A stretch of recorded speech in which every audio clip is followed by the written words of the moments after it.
kembali dengan saya Dr. Agam Manteja dalam acara Bincang Sehat. Dan untuk pemirsa di rumah ini, topik kita pada hari ini dan episode kita pada hari ini sangat spesial ya. Karena saya sudah didatangi oleh para legend-legend, para idola-idola.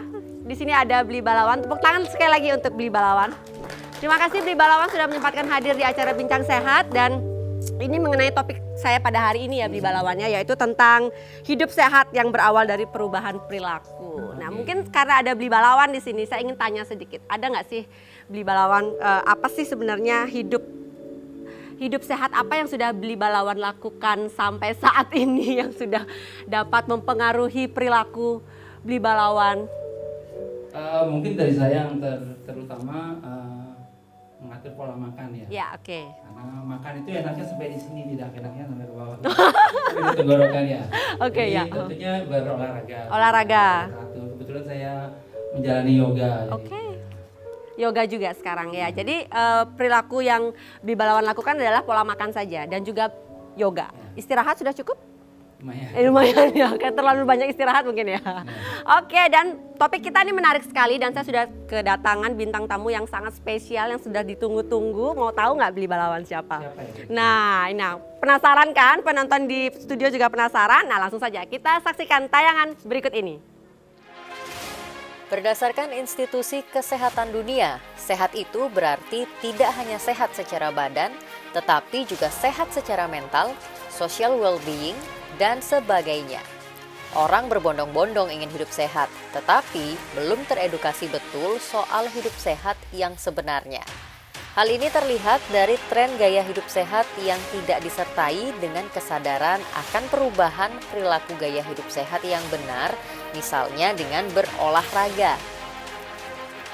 Masyarakat belum memiliki kesadaran tinggi dalam mencegah penyakit melalui olahraga, terbukti dari lebih senangnya berobat daripada mencegah. Perilaku masyarakat yang tidak bertanggung jawab terhadap kesehatannya sendiri adalah masalah yang harus dibenahi. Salah satunya dengan memulai berolahraga. Penyakit seperti obesitas, diabetes, hipertensi, dan penyakit perilaku lainnya dapat dikurangi dengan perubahan perilaku hidup, yakni berolahraga. Simak pembahasannya dalam acara Bincang Sehat yang menghadirkan narasumber Ade Rai sesaat lagi.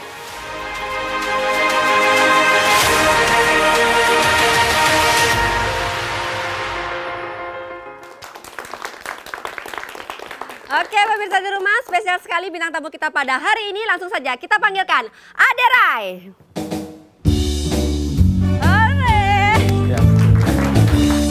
Aduh, Bli Ade apa kabar? Baik, Bro.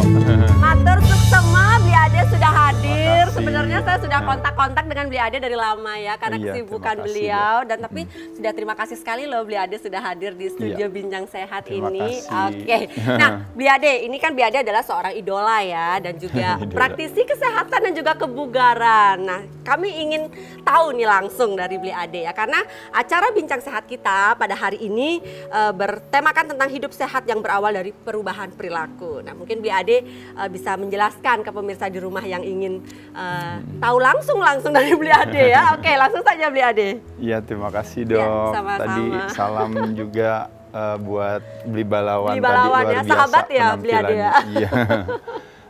Saya bersyukur, terima kasih diundang pada hari ini. Kalau kita berbicara perilaku, sebenarnya ada satu keunikan ketika kalau kita melihat daripada profil berbagai kesakitan, kalau bisa dikatakan katanya berdasarkan statistik lebih dari 95% adalah penyakit yang disebabkan karena perilaku atau yang mungkin dikenal dengan penyakit tidak menular.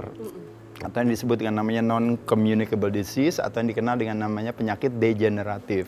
Nah, kalau kita melihat dari situ, mungkin artinya penyakit yang menular atau penyakit infeksi yang hari ini sebenarnya yang kadang kita hadapi, sebenarnya kontribusinya hanya kurang lebih sekitar 5%. Itu pun juga masuk ke dalam yang namanya toxicity secara oportunis. Artinya apa? Dia akan mengambil kesempatan kepada dalam hal ini, yaitu adalah kalau pola perilakunya juga gitu. Kalau pola perilakunya buruk, tidak sehat dan lemah badannya, maka dia bisa mengambil kesempatannya. Tapi kalau dia kuat, ternyata bisa jadi ternyata nggak semudah itu. Jadi artinya bisa disimpulkan bahwa ternyata kalau kita bersedia merubah perilaku kita yang mendekatkan kita pada sehat, tidak tentu akan penyakit. Betul, gitu salah satu ya harapannya okay. ya, karena sakit itu adalah sebenarnya teman-teman sekalian adalah sebuah yang namanya konsekuensi daripada akumulasi investasi perilaku. Iya. Gitu. Nah langsung saja ini perilaku yang seperti apa saja Ya, nih, kalau perilaku secara umum menurut saya ada yang disebut dengan namanya perilaku gerak. Ya. Nah, gerak bisa berarti dalam arti yang pertama yaitu adalah gerak badan kalau kita berbicara yang namanya olahraga. Yang kedua yang disebut namanya gerak mulut atau gerak makan. Badan kita adalah akumulasi daripada apa yang kita konsumsikan. Kalau orang Bali itu bilang katanya badan itu anamaya kosha gitu ya. Jadi adalah makanan yang kita masukkan ke dalam mulut kita. Menjadi sumber kesehatan tapi juga menjadi sumber kesakitan. Kalau kita salah memilih dalam hal satu sumber, 2 dalam hal penyajian, 3 dalam hal jadwalnya, dan yang terakhir biasanya jenis. Karena jumlahnya yang kebanyakan. Jadi jumlah, jenis, jadwal juga berpengaruh jenis dalam arti sumber tadi, masuknya jenisnya. Yang kedua adalah penyajiannya. Penyajiannya juga ya. Betul. Yang ketiga itu adalah jadwal tuh dalam arti berapa sering kita makan dan kapan kita makan. Karena itu akan berpengaruh terhadap instruksi tubuh terhadap badannya sendiri. Dan yang terakhir yaitu adalah kalau kita bicara jumlah itu kadang-kadang kita paling sering berbicara yang namanya kalori ya. Kalori, ya jadi tergantung juga ya kebutuhan kalori kita masing-masing berbeda. Betul, seperti itu ya Biade ya. Sesuai dengan kegiatan masing-masing dan komposisi tubuhnya. Nah jadi kalau untuk faktor perilaku ini penting sekali ya untuk kesehatannya, mungkin dijelaskan sedikit ke pemirsa mengapa? Ya, jadi kembali lagi kalau sebenarnya warisan pola hidup sehat teman-teman sekalian kan adalah harusnya kemandirian. Bukannya ketergantungan.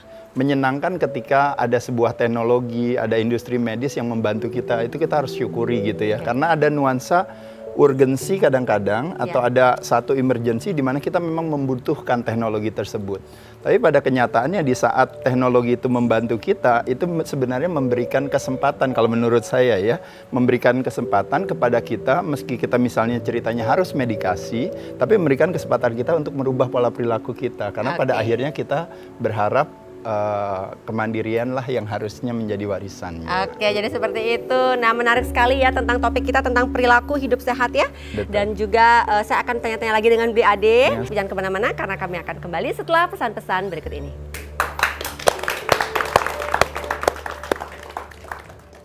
Mereka pun pernah muda, saatnya kau dan aku sekarang.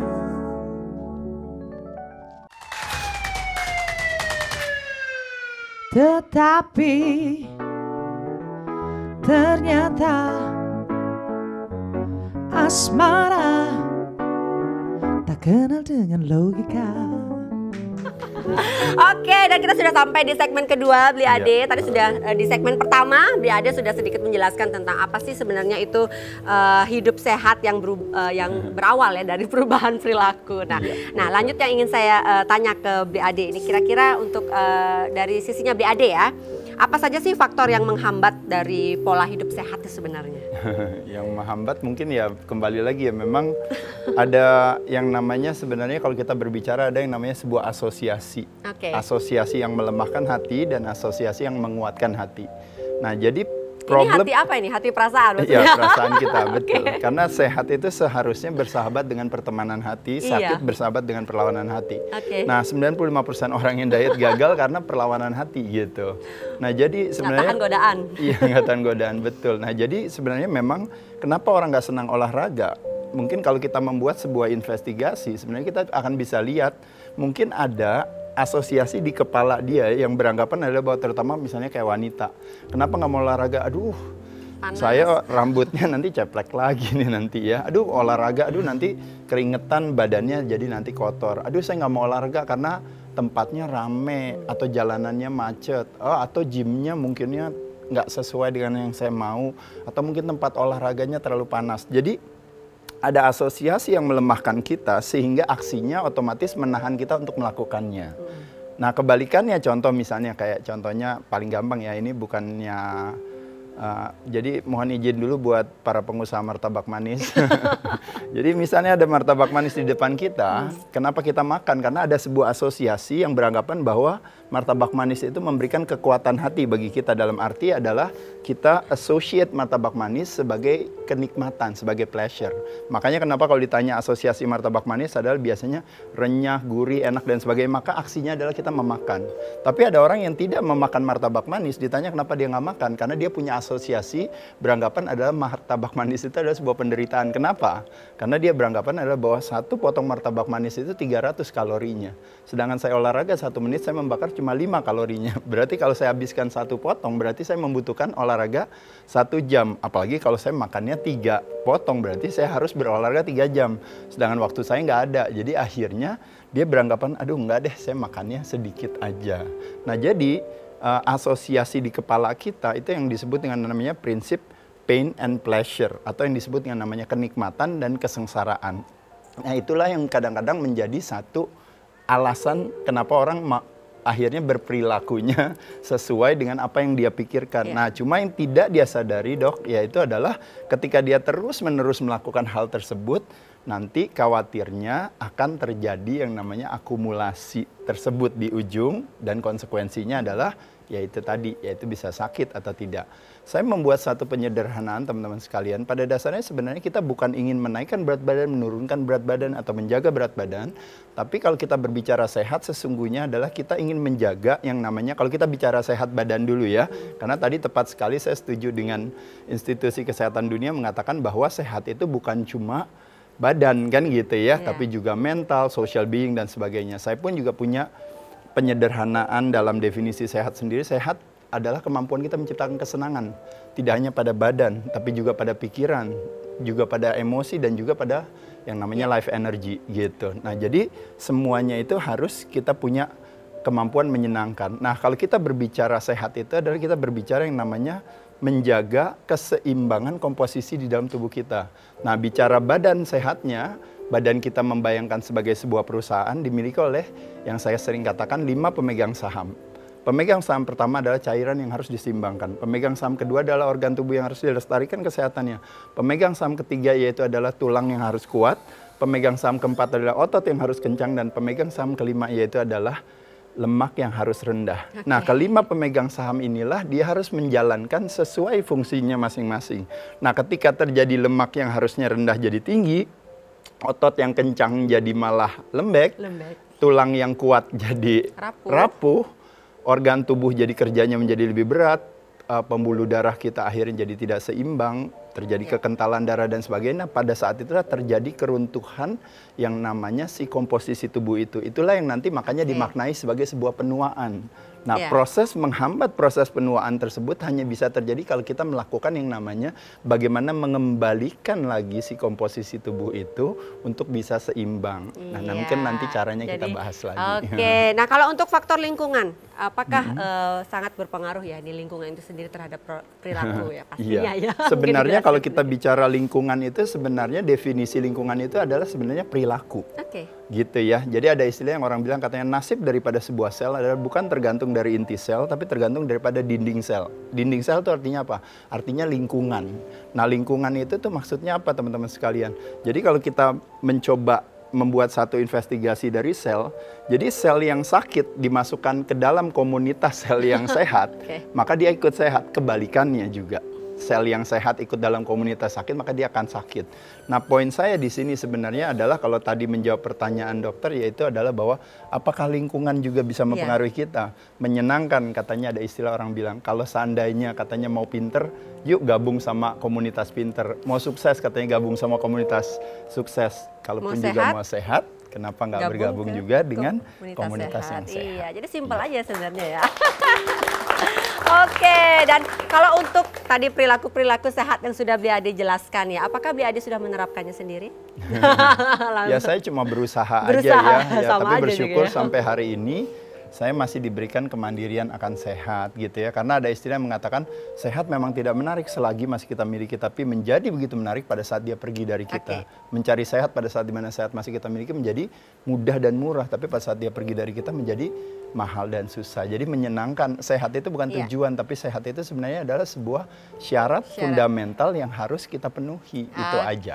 Nah, ini ada pertanyaan satu lagi nih. Kenapa sih sebenarnya pikiran ini sangat mempengaruhi semua aktivitas dan kesehatan? Iya, karena kalau kita berbicara arsitek sistem kekebalan tubuh kita, kalau teman-teman tahu, itu palang pintunya adalah sistem syaraf. Sistem syaraf yang akan mengirim signal kepada sel di dalam tubuh kita untuk satu, tumbuh dan berkembang, atau dia berproteksi gitu. Nah, makanya kenapa ketika pikiran kita punya opsi cara pandang yang melemahkan hati yang kita adopsi, misalnya ketakutan dan kecemasan gitu ya, tidak punya rasa bersyukur yang tinggi, tidak punya keikhlasan. Nah, pada saat itu otomatis badan akan merasa dirinya terancam. Nah, pada saat merasa terancam itulah makanya kenapa mengirim signal ke dalam sel di dalam tubuh kita. Karena kalau manusia disebut dengan apa, kalau teman-teman tahu, adalah kita ini adalah makhluk kuman yang dibalut oleh kulit. Nah, jadi membayangkan kita itu adalah is a walking ecosystem of kuman itu, jumlahnya triliunan sel manusia tersebut. Nah, tentu pandu atau komando center daripada sel-sel tersebut, problemnya adalah kuman yang ada di badan kita sama yang di luar badan kita. Berbedanya adalah kalau di luar dia tidak punya komando, tapi kalau kita punya unifying principle yang kita sebut dengan yang namanya tadi sistem syaraf. Jadi satu komando.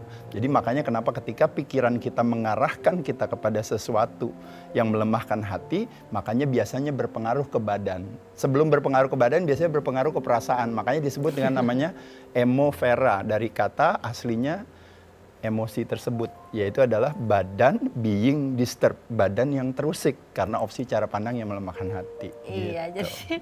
jadi benar-benar ada filosofinya ya Bli Ade. Ini Bli Ade ini filosofi banget ya, jadi senang sekali dengan Bli Ade.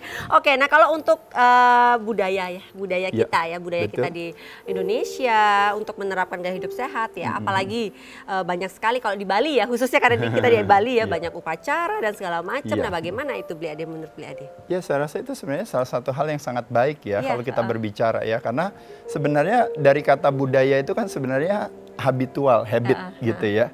Nah, jadi kalau habit itu ada yang positif, ada yang negatif. Jadi kita nggak bisa bilang budaya itu selalu positif. Budayanya ya males-malesan di rumah, nggak pernah kerja gitu. Seluruh keluarga dari zaman dulu orangnya males terus nih keluarga ini gitu. Akhirnya menjadi budaya keluarga tersebut. Nah, jadi kata budaya ini sendiri adalah sebenarnya lebih kepada, jadi kita nggak bisa bilang menggunakan kata budaya sebagai suatu alasan cerdas, justifikasi pembenaran untuk bilang, ya masalahnya kita budayanya kan kalau belum makan nasi berarti belum makan. Kalau nggak ada kerupuk kayaknya nggak lengkap gitu ya, dan sebagainya. Seolah-olah mengatasnamakan budaya. Tapi yang jadi problem hari ini adalah kalau kita bicara makronutrisi, ada karbohidrat, protein, lemak. Apa kira-kira teman-teman yang paling sering kita konsumsikan paling banyak? Kontribusi terbesar datang dari karbohidrat. Nah, karbohidrat yang berlebihan akhirnya badan akan membuat satu kecerdasan sendiri untuk membuat satu adaptasi secara fisiologis. Akhirnya kelebihan gula itu disimpan di dalam sel lemak. Nah, cuma sel lemak akhirnya jadi tinggi, obesitas dianggap sebagai penyakit. Pada sesungguhnya obesitas adalah sebuah akibat. Penyebabnya adalah apa? Kalau kita investigasi, oh ternyata terjadinya produksi insulin yang berlebihan, akhirnya menyebabkan sel di dalam tubuh kita tidak sensitif lagi. Makanya disebut yang namanya resistensi insulin. Nah, pada saat itulah apa yang terjadi ketika gemuk? Ternyata cerminan daripada berbagai klaim-klaim BPJS kesehatan ya. Tekanan darah, gula darah ya, kolesterolnya tinggi, lalu mungkin pengentalan darah dan sebagainya. Nah, jadi mungkin hal itu yang kadang-kadang kita bisa belajar sedikit ya teman-teman untuk melihat ternyata kalau saya mau merubah perilaku saya, ternyata permasalahan itu pelan-pelan kita bisa atasi. Iya, jadi banyak sekali sebenarnya yang bisa kita harus cerdas ya Bli Ade ya. Jangan hanya karena mengedepankan budaya, jadi kita melupakan sebenarnya apa yang harusnya kita lakukan. Seperti itu, oke.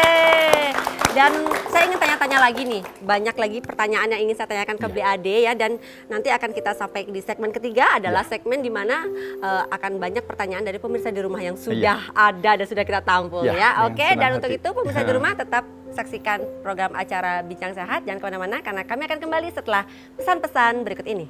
Bintang berkelip dengan jenaka, seakan tahu hati dan rasa.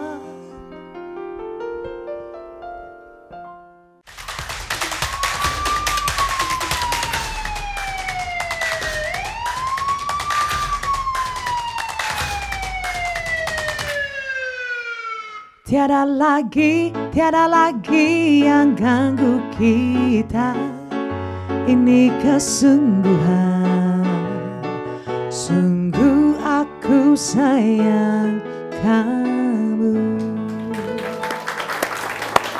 Oke, pemirsa Bincang Sehat dan masih dalam acara kita, dan saya sudah sampai di segmen ketiga masih dengan narasumber Ade Rai. Oke, Bli Ade tadi sudah dijelaskan ya tentang hidup sehat, apa saja faktor penghambatnya, sampai apa saja yang harus secara cerdas kita ikuti ya, seperti budaya tadi. Oke, dan kita sudah sampai di segmen ketiga. Seperti yang saya sampaikan, segmen ini adalah kumpulan pertanyaan-pertanyaan dari pemirsa di rumah. Kita langsung saja buka pertanyaan pertama. Ini dia.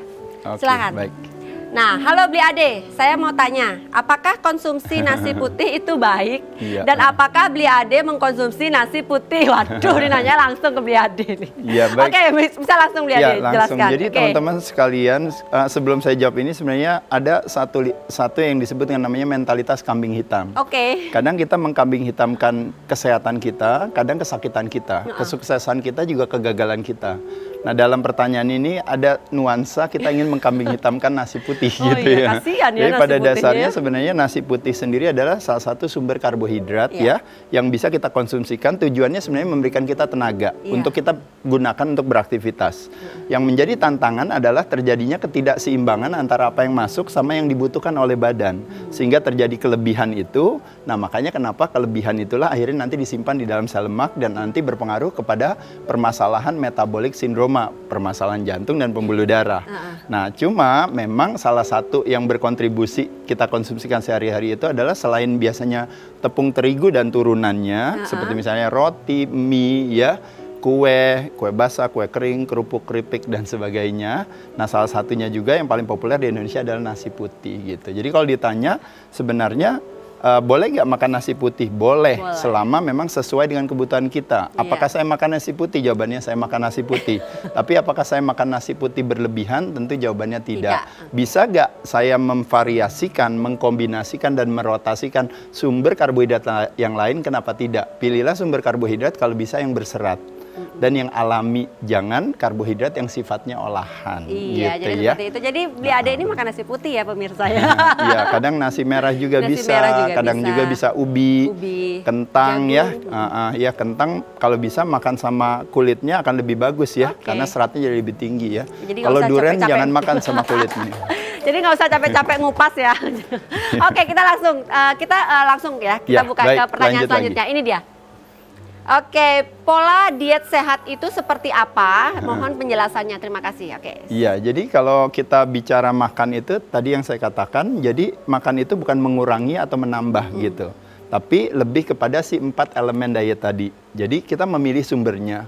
Kalau bisa sumbernya yang alami, jangan yang olahan. Kedua, penyajian itu banyak. Cuma yang kita tahu kan goreng aja. Nah, goreng salah satunya. Tapi ada penyajian lain. Bakar, kukus, panggang, pepes, rebus, ya, di steam apapun juga. Nah, itu bisa menjadi varian pilihan kita. Dan dalam penyajian itu teman-teman jangan memakai bumbu, kadang-kadang bumbunya malah bumbu yang sifatnya lebih kepada instan ya, atau bumbu-bumbu yang non alami. Indonesia dijajah Belanda 350 tahun karena kekayaan sumber daya alamnya. Jadi kita jadikan itu sebagai varian dalam penyajian. Yang ketiga yaitu adalah berapa sering kita makan dan kapan kita makan. Itu lebih kepada, kalau teman-teman tahu, itu yang saya sebut dengan yang namanya jendela makan dan jendela tidak makan kita. Nah, kalau saya tanya teman-teman, kapan biasanya kita tidak makan? Hanya pada saat kita memejamkan mata, yaitu pada saat tidur. Pada saat kita melek, biasanya mata kita selalu makan. Ada satu penelitian mengatakan kita makan bisa 7-10 kali hitungannya kalau kita berbicara yang namanya secara kuantitas dalam satu hari itu, which is adalah 70% daripada 24 jam kita. Nah, makanya kenapa salah satu proposal saya mengajak teman-teman adalah melakukan aktivitas yang namanya puasa dengan mengurangi jendela makan kita. Jadi yang tadinya jendela tidak makan kita itu cuma 30, jendela makannya 70, maka saya ngajak mau nggak 50% dengan cara terakhir makan jam 9 malam berarti baru boleh makan lagi paling cepat jam 9 pagi. Terakhir makan jam 8 malam berarti boleh paling cepat jam 8 pagi. Terakhir makan jam 10 malam paling cepat jam 10 pagi. Itu artinya terjadi 50-50. Belum kalau seandainya kita bilang saya mau skip breakfast atau kebalikannya saya mau skip dinner. Itu jadi membantu lagi sehingga akhirnya jendela tidak makan kita menjadi 70%, jendela tidak makan kita menjadi 30%, jendela makan kita 30%, jendela tidak makan kita menjadi 70%. Jadi terjadi sebuah kebalikan. Nah, pada saat itulah baru berbicara soal timingnya saja. Belum lagi kalau nanti kita mulai strategi memilih makanan gitu ya. Dan jadi yang terakhir tentunya jumlah sesuai dengan kebutuhan. Iya, jadi sesuai dengan kebutuhan ya, jangan makan aja tapi nggak gerak gitu ya intinya. Oke, kita lanjutkan ke pertanyaan selanjutnya, ini dia. Next ya, apakah mengkonsumsi telur rebus baik untuk tubuh dan idealnya dalam sehari berapa telur rebus yang boleh kita konsumsi? Ini siapa yang nanya nih? Ya, salah satu sumber protein dan lemak yang baik di tubuh kita adalah kita bisa dapatkan dari telur. Kalau saya tanya misalnya, ada putih dan kuningnya, kira-kira yang jangan dimakan apanya teman-teman sekalian? Yang jangan dimakan kulitnya ya, kulitnya jangan dimakan. Tadi nggak ada pilihan putih dan kuning. Betul, dua-duanya dimakan aja nggak masalah Mbak. Cuma memang kalau ditanya berapa jumlahnya, kalau ini mungkin berdasarkan pengalaman saya, kalau sudah lewat dari 5 kita harus buat yang namanya rasio. Kalau di bawah 5 kita bisa bikin putih dan kuningnya dimasukin semuanya nggak apa-apa. Tapi kalau udah lewat dari 5 kita bikin rasio either 2:3 atau rasio 3:1. Misalnya kalau saya mau makannya 10 putih telur berarti kuningnya jadi tinggal 5. Atau 3:1, 10 putih telur berarti kuningnya mungkin cuma 3 gitu misalnya. Iya, gitu, jadi kalau beli Ade sendiri konsumsi telur? Saya konsumsi telur juga. Kalau saya konsumsi telurnya, saya rasionya di 2:1. 2:1 ya, jadi sekarang ya. Jadi olahannya nggak harus direbus ya biasanya? Bisa direbus, bisa sebenarnya pembuatan telur bisa macam-macam. Bisa telur mata sapi, bisa omelet, bisa ini. Cuma kalau seandainya harus ditambahkan, mungkin butter salah satu yang paling baik menurut saya sebagai opsinya. Tapi jangan pakai minyak goreng menurut saya. Karena minyak goreng itu adalah refined fats atau lemak olahan yang artinya seperti dari jagung, dari canola dan sebagainya, atau dari sunflower dan sebagainya. Itu problemnya adalah bukan salah jagung, bukan salah soynya, bukan salah canolanya, tapi lebih kepada salah prosesnya yang panjang dengan pemanasan yang tinggi, maka terjadi kerusakan daripada makanan. Jadi bukan ide baik gitu. Proteinnya tidak 100% dapat ya, karena sudah pengolahannya sudah terlalu over ya. Betul, jadi lemaknya tadinya kan niatnya baik gitu, tapi akhirnya jadi lemak yang buruk. Makanya kenapa harganya sebenarnya jadi murah. Oke, kalau kan banyak tuh yang buat omelet isi macam-macam ya, isi cheese terus atau telur mata sapi isi garam atau apa. Sebenarnya kalau diisi sesuatu yang kita tetap memakai payungnya adalah lemak dan protein, nggak ada masalah. Nggak ada masalah ya. Tapi ketika kita masukin lemak, protein, habis itu makannya sama kerupuk atau sama nasi atau sama rotinya ikutan masuk. Nah pada saat itulah makanya karbohidratnya nanti pasti akan disimpan di dalam sel lemak. Oke, jadi seperti itu. Aduh, lengkap sekali nih penjelasan. Tadi udah nasi, telur, kentang juga tadi udah dijelasin. Makan sampai kulit-kulitnya, oke? Nah, kita lanjutkan ke pertanyaan selanjutnya. Ini dia. Nah, pertanyaan dari pemirsa di rumah. Saya ingin menurunkan berat badan. Pertanyaannya, menurunkan berat badan yang benar seperti apa? Apakah diet ekstrim itu baik? Ini lebih ke diet ya? Ya, ada 5 step yang bisa dilakukan oleh teman-teman untuk menurunkan berat badan. Step pertama yang tadi saya katakan adalah puasa.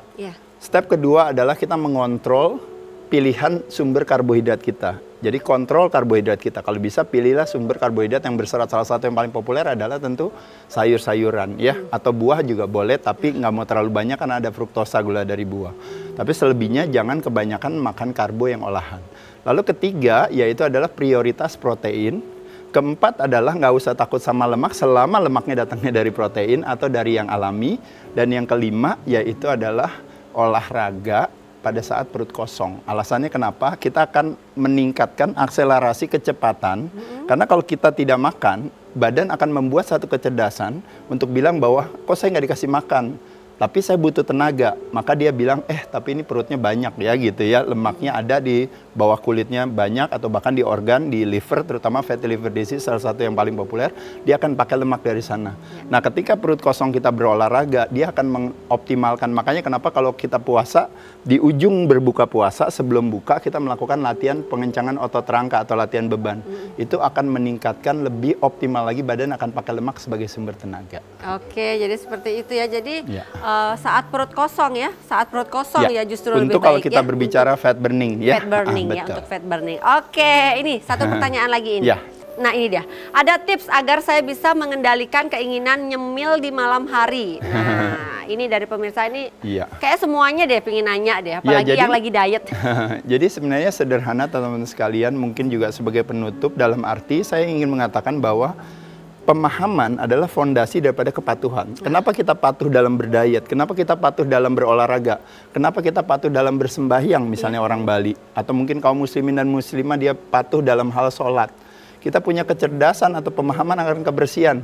Kenapa dokter tiap hari sikat gigi, mandi, keramas ya, dan sebagainya? Karena kalau kita berbicara, kita melakukan hal itu karena ada sebuah pemahaman. Problemnya adalah karena kita tidak punya pemahaman akan yang namanya kesehatan, makanya kenapa jadi akhirnya kita bilang, udah saya mau ngemil aja. Karena ngemil diasosiasikan sebagai kenikmatan. Tapi ketika kita paham, kita tahu semakin banyak kalori yang berlebihan di badan, maka kita menciptakan ketidaksenangan kepada organ tubuh kita. Oke, jadi mindset ya. Jadi harus kita mindset juga ya. Kalau nyemil di malam hari ya nggak perlu, itu nggak usah gitu ya. Dan juga pilihlah nyemil yang sehat. Kalau nyemil buah, it's okay lah, nggak apa-apa ya. Oke. Dan ini tak terasa ini sudah segmen ketiga sudah selesai ya, Bli Ade ya. Nanti kita akan sambung lagi di segmen berikutnya. Dan untuk pemirsa di rumah, tetap saksikan program acara Bincang Sehat. Jangan kemana-mana karena kami akan kembali setelah pesan-pesan berikut ini. Entah di mana dirimu berada, hampa terasa hidupku tanpa dirimu.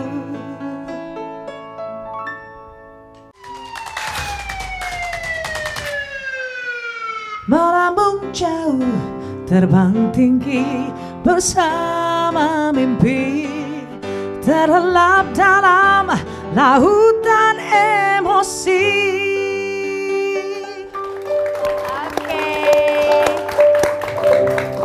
Ya pemirsa Bincang Sehat, saat ini sudah tiba ya kita di segmen terakhir, di segmen keempat. Ini sebenarnya segmen yang ditunggu-tunggu ya, karena deg-degan biasanya yang duduk di sini, ini kursi panas ini, apalagi saya ditemani oleh dua idola, ada Bli Ade Rai dan juga Bli Balawan. Tepuk tangan dong sekali lagi ya. Tepuk tangan sekali lagi untuk band kita.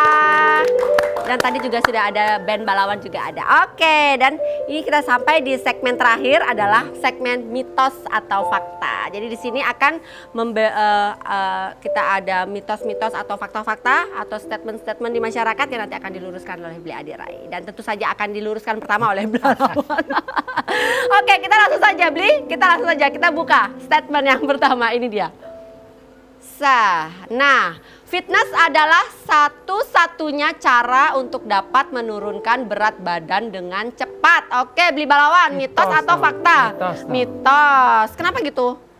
Karena ya itu puasanya dulu juga penting untuk di. Jadi tidak hanya semata-mata fitness saja ya. Nah, bagaimana Bli Ade? Setuju.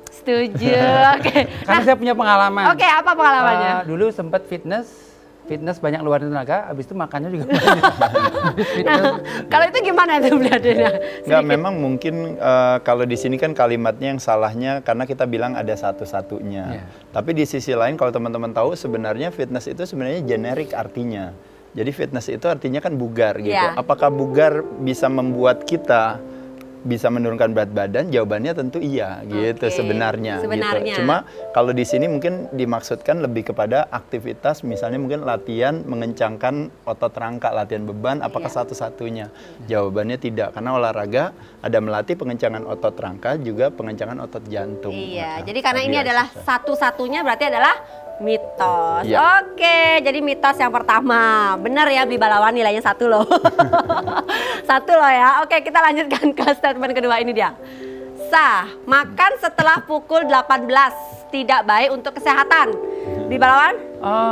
Pikir dulu. Mitos. Karena kan kadang-kadang ada orang yang kerjanya sampai malam, misalnya orang kerja di TV misalnya, stasiun TV kadang acaranya sampai jam 12 malam gitu kan, masa dia gak makan gitu kan. Jadi selama itu maksudnya yang saya tahu ya dari video-videonya Mas Adera juga, dia juga apa namanya ngikutin jendela makannya itu kalau misalnya dia sesuai dengan itu aktivitasnya masing-masing. Ya, nah menurut Beli Ade gimana? Bener nggak jawabannya Beli Balawan? Betul.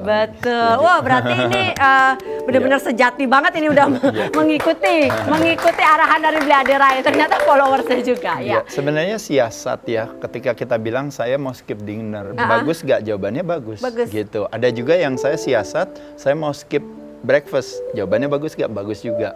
Kalau berdasarkan siklus secara hormonal, memang ada yang mengatakan bahwa kapan manusia paling tidak lapar sepanjang sehari itu biasanya di jam 7, jam 8 pagi. Oke. Nah, kapan manusia biasanya paling sering lapar gitu, ini secara umum gitu ya, yaitu adalah jam 7, jam 8 malam gitu. Nah, makanya kenapa kadang-kadang strategi ini menjadi tantangan bagi kita semua, karena kebanyakan dari kita memang justru pada saatnya lapar kita nggak dibolehin makan gitu. Tapi ada orang yang biasa makan pagi, akhirnya memungkinkan dia untuk bisa skip dinner. Dinner. Nah, kalau untuk memang terpaksa nih harus makan ya, kira-kira dari Beli Ade Rai sendiri apa ya? Masuknya protein dan lemak. Jenis makanannya jangan masukin karbo aja. Jangan masukin karbo. Nah, masukin protein dan lemak. Jadi artinya makannya lauknya aja. Bisa, kalaupun harus makan karbo berarti biar sayur sama ikannya, sayur sama ayamnya. Jadi skip karbohidrat besar ya seperti nasi. Iya, karbonya di-cut aja kalau seandainya udah malam, karena malam kan aktivitas kita semakin berkurang gitu. Tapi kembali lagi saya nggak bisa berbicara seperti itu teman-teman sekalian, karena ada istilah yang mengatakan bahwa there is kalau istilahnya no such thing as a one size fits all resep. Selalu always precision and personalized. Jadi selalu individual masing-masing, karena dia punya komposisi tubuh yang beda, punya latar belakang yang berbeda, dan kebutuhan masing-masing yang berbeda. Betul. Oke, jadi benar nih Beli Balawan nilainya 2. 2, oke. Kita lanjutkan ke statement selanjutnya, ini dia. Pola hidup sehat butuh modal besar. Beli Balawan, jawab dong. Mitos atau fakta? Duh, mikir nih kayaknya modalnya besar. Kalau saya berdasarkan pengalaman saya, fakta juga. Oh, fakta ya. Kok isi juganya fakta juga. Fakta juga, karena kenapa? Waktu saya mencoba ngikutin pola hidup sehat tuh kayaknya makan ayam harus yang di grill, terus bagian dada aja. Terus salad juga mahal, yang harus yang fresh, bukan nggak bisa cuma makan bayam di pasar gitu. Jadi salad yang harus fresh dari ini. Jadi ada faktanya juga. Ada faktanya juga. Jus-jusnya juga yang harus mahal juga ya. Mesinnya juga yang harus yang mahal juga, yang murah itu nggak dapat harinya. Langsung Beli Ade ini gimana nih? Mahal katanya Beli Balawan nih. Aduh. Ya kalau saya di sini berusaha untuk membenarkan semua jawaban Beli Balawan. Loh, kok gitu? Jadi saya nggak bisa. Karena jadi pola hidup sehat butuh modal yang besar. Mitos atau fakta? Jawabannya adalah fakta. Faktanya adalah apa?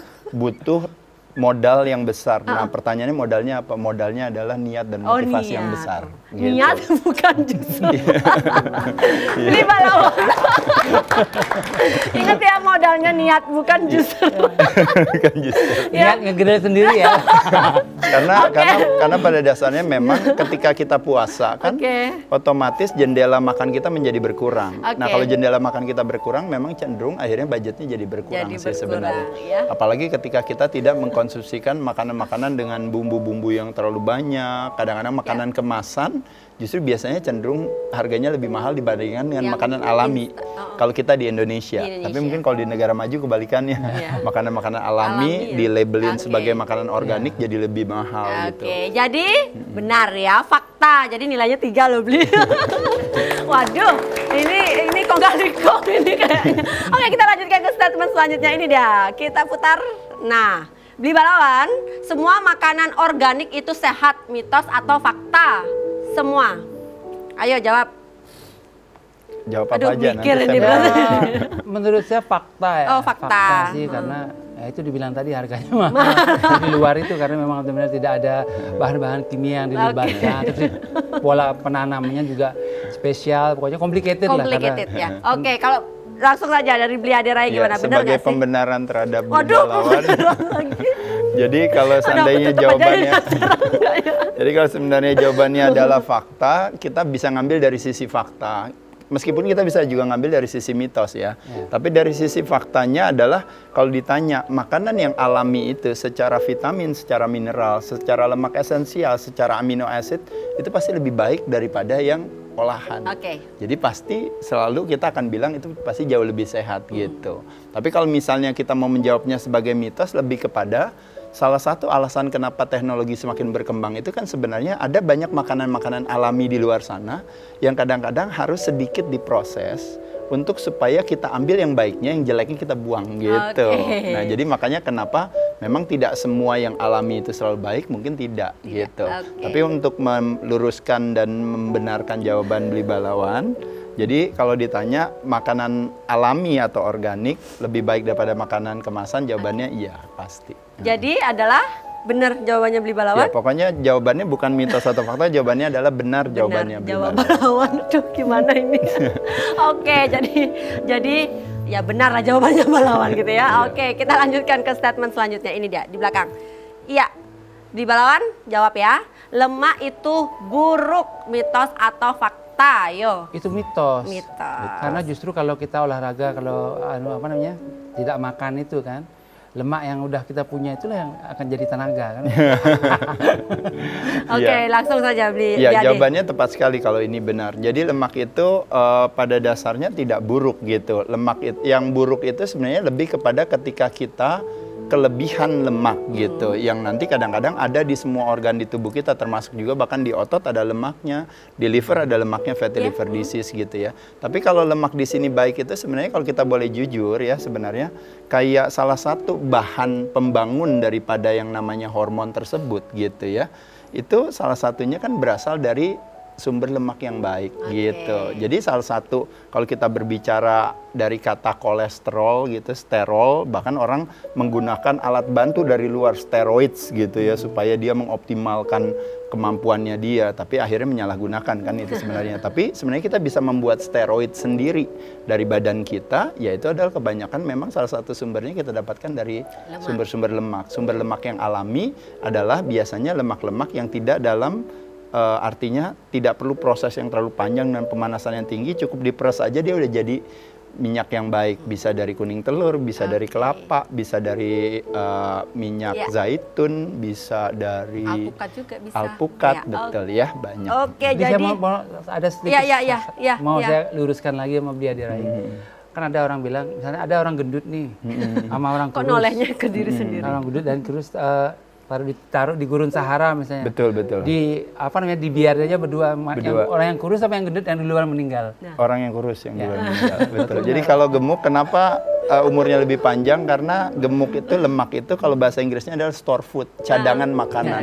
Jadi dia punya cadangan yang lebih banyak gitu. Cuma memang tantangannya adalah kesempatan kita untuk kehilangan makanan sama kesempatan kita untuk kebanyakan makanan kayak lebih banyak-banyakan makanan. Jadi makanya kenapa yang gendut mati duluan. Oke, aduh.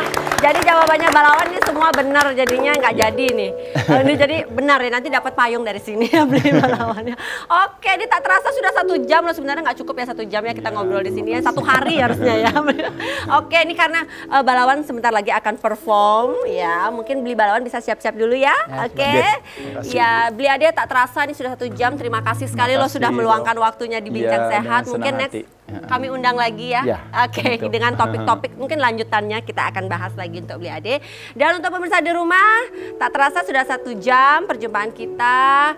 Jangan bosan-bosan ya untuk menyaksikan Bincang Sehat ya, karena kami akan menampilkan topik-topik yang sangat menarik pada setiap episodenya. Dan akhir kata saya Dr. Agung Anteja mewakili seluruh kerabat kerja yang bertugas, dan saya mewakili Bliade Rai, dan juga tadi ada Balawan Band. Mohon undur diri dan kita jumpa lagi di lain kesempatan.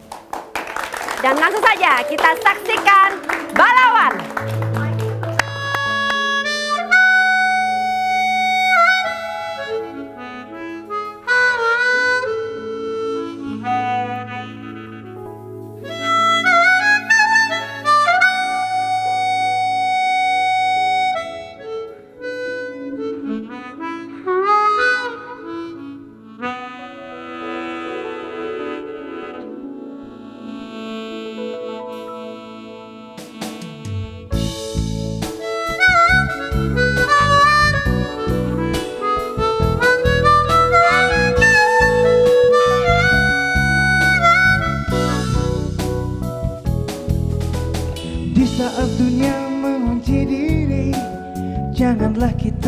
menutup hati. Mari bersama jalankan nurani agar Bali nanti kembali. Setiap kita mesti berjuang, bergandeng tangan untuk satu tujuan. Jangan menyerah, kita belum kalah untuk wujudkan Bali kembali. Engkau yang di sana, kami yang di sini, siap sepenuh hati menerima dan memberi. Oh, kami yang di sana, engkau yang di sini, kita jalankan bakti bersatu dalam doa agar Bali, Bali, Bali pun kembali. La la la la la la la la la la la la